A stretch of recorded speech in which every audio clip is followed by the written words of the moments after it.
নমস্কার বন্ধুরা, আমি তনুশ্রী রান্নাঘরে তোমাদের সবাইকে স্বাগত জানাচ্ছি। তো আজকে আমি বানাবো লাউ চিকেন। তার জন্য একটা বড় সাইজের লাউ নিয়ে নিয়েছি। লাউটাকে এবার আমি দুভাগে ভাগ করে কেটে ছোট ছোট করে কেটে নিচ্ছি, তাহলে সেদ্ধ অনেক তাড়াতাড়ি হতো। এরকমভাবে আমি কেটে নিয়েছি সমস্ত লাউটা। আমি এরকম ছোট ছোট করে কেটে নেব। তো এদিকে আমার লাউয়ের কাটা কমপ্লিট হয়ে গেল। তো চলো এটাকে এবার বেশি দেরি না করে সেদ্ধ হতে দেওয়া যাক। তো তার জন্য এখানে আগে আমি উনুনটা ধরিয়ে নিচ্ছি। একবার উনুন ধরিয়েছিলাম, তাই নিমিয়ে গিয়েছিলো, তাই আরেকবার করে উনুনটা ধরাতে হচ্ছে। তো এদিকে উনুনটা ধরানো আমার কমপ্লিট হয়ে গেছে। আরেকটা কড়াই নিয়ে নিয়েছি, বড় সাইজের একটা কড়াই নিয়েছি, নাহলে অনেকটা লাউ হয়েছে, না হলে এটাতে ধরবে না লাউ। তার জন্য এখানে একটা বড় সাইজের নিয়ে এখানে আমি লাউটা ধুয়ে নিয়ে এসেছি। ধুয়ে এখানে সেদ্ধ হতে দিয়ে দিয়েছি। নুন দেব আর অল্প হলুদ গুঁড়ো দেব, বেশি দেব না, কারণ বেশি হলুদ দিলে সেটা গন্ধ করবে। তারপর এখানে আমার কাছে খুন্তি ছিল না, তো তার জন্য আমি হাতেই করে দিয়েছি। তো এরপর এটাকে 15 মিনিটের মতো ঢাকা দিয়ে সেদ্ধ হতে দেবো। আর যে এটা হচ্ছে চিকেন নিয়ে এসেছি, তো চিকেনটাকেও এবারে একটা পাত্রে নিয়ে নিচ্ছি। নিয়ে এটাকে এবার একটু ভালো করে ধুয়ে নিতে হবে। আর তো ততক্ষণে লাউটা সেদ্ধ হতে থাকে, আমার মশলাটা আমি নিয়ে নিচ্ছি। তো এখানে আমি আদা নিয়েছি, রসুন নিয়েছি, জিরে নিয়েছি আর শুকনো লঙ্কা নিয়েছি। তো এটা আমার মশলাটা বাটা হয়ে গেছে, দেখতে পাচ্ছ তোমরা। এরপর পেঁয়াজটা আমি কেটে নিয়েছি। এখানে আমি 3টা বড় সাইজের পেঁয়াজ নিয়ে নিয়েছি। সমস্ত মশলাটা পুরো আমার রেডি হয়ে গেছে। তো এদিকে 15 মিনিট মতো হয়ে গেছে। এবার 15 মিনিট পর আমি এসে দেখি লাউটা সেদ্ধ হয়েছে কি না। তো আমার মনে হলো টুকটাক ভালোই সেদ্ধ হয়ে গেছে। এটাকে আলাদা পাত্রে আমি তুলে নিচ্ছি। কি সুন্দর সেদ্ধ হয়ে গেছে, দেখো কালারটাও কি দারুণ হয়েছে। আর এখন ওই কড়াইটাতেই আমি অল্প পরিমাণ তেল, সরিষার তেল দিয়ে এখানে যে পেঁয়াজ কাটাটা কেটে রেখেছিলাম, সেই পেঁয়াজটাকে একটু হালকা লাল লাল করে ভেজে নিচ্ছি। তারপর এখানে যে চিকেনটা আমি ধুয়ে নিলাম ভালো করে, 3বারের মতো ধুয়ে নিয়েছি।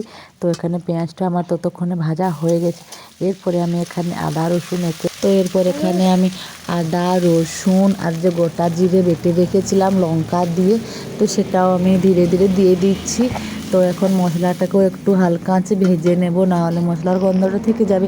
তো তারপর এখানে আমি লাউয়ে অনেকটা হলুদ দিইনি, কিন্তু তাও এখানে আর একটু চিকেনটাতে হলুদ দিয়ে দিচ্ছি, না হলে সেটা ভালো দেখাবে না। তারপরে এখানে আমি হলুদ দিয়ে দিয়েছি আর একটু সামান্য অল্প নুন দিয়ে দিয়েছি, কারণ মশলাটা না হলে নুন ঢুকবে না ভিতরে। তো এখানে এটাকেও আমি একটু ভালো করে ভেজে নিচ্ছি। তো এরকম একটু লাল লাল করে ভেজে নিচ্ছি যতক্ষণ না তেলটা মশলার গা থেকে বের হয়ে যাচ্ছে। তারপর এখানে আমি ধুয়ে রাখা চিকেনটা দিয়ে দিচ্ছি। তো চিকেনটার ওপরে আরেকটু সামান্য নুন দিয়ে এটাকেও আবার একটু ভালো করে ভেজে নিচ্ছি। এটাকে সেদ্ধ করে নিতে হবে ভালো করে, না হলে কাঁচা কাঁচা রয়ে যাবে, সেটা খেতে একদম ভালো লাগবে না, গন্ধ করবে। তো আর এটার ভেতর থেকে যতক্ষণ না যে আঁশ জলটা বেরোচ্ছে, এটাকে ততক্ষণ অনবরত ভেজে যেতে হবে। তো এটাকে আমি এখন ভেজে নিচ্ছি খুব ভালো করে। তো এদিকে আমার মনে হলো এটা ভাজা হয়ে গেছে, তার জন্য এখন জল দিয়ে দেবো। আমি জল বেশি দিইনি, অল্প পরিমাণ জল দিয়েছি, কারণ এটা ব্রয়লার চিকেন অনেক তাড়াতাড়ি সেদ্ধ হয়ে যায়। তো এদিকে আমি চিকেনটাতে জল দিয়ে দিয়েছি। আর এদিকে আমার ছেলে আবারও আমার কাছে চলে এসেছে। তো ওর সাথে একটু দুষ্টুমি করতে করতে দেখি এদিকে আমার চিকেনের জলটা প্রায় শুকিয়েই এসেছে।